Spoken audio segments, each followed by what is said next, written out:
இன்னைக்கு நம்ம வீட்ல எண்ணெய் கத்திரிக்காய் குழம்பு தாங்க செய்ய போறேன்.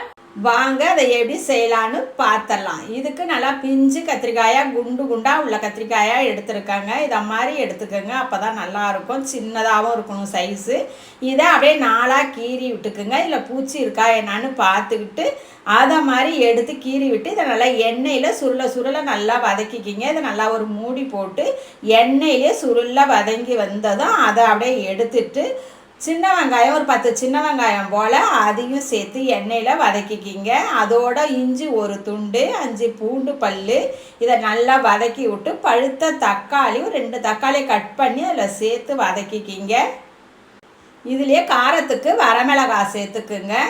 சோம்பு, மிளகு, சீரகம் இதை நல்லா வதக்கி விட்டு அதிலே ஒரு கைப்பிடி தேங்காய் துருவலையும் சேர்த்து அதில் கொஞ்சமாக மஞ்சத்தூள், இது நான் கலருக்கு காஷ்மீர் மிளகாத்தூள் ஒரு 1/2 ஸ்பூன் சேர்த்துருக்கேன். அதை வதக்கி ஆற விட்டு மிக்சியில் அரைச்சி எடுத்துக்கோங்க. அதே வானலில் எண்ணெய் சேர்த்து கடுகு வெந்தயம் நல்லா படபடன்னு பொரிய விட்டு கொஞ்சமாக வெங்காயத்தை பொடிசாக கட் பண்ணதை நல்லா வதக்கி விட்டுக்குங்க. அதில் ஒரு கொத்து கருவேப்பிலையும் சேர்த்து அந்த அரைச்ச மசாலாவையும் இதில் சேர்த்து நல்லா ஒரு சுருளை வதக்கி விட்டுட்டு இதில் கொஞ்சம் தேவையான அளவுக்கு நம்ம தண்ணி மிக்ஸி கழுவின தண்ணியவே சேர்த்துக்குங்க. இதில் கொஞ்சமாக ஒரு நெல்லிக்காய் சைஸு புளி கரைசலை எடுத்து அதையும் இதில் சேர்த்து விட்டுற வேண்டியதாங்க. அவ்வளோதான். இது நல்லா ஒரு கொதி வரணுங்க.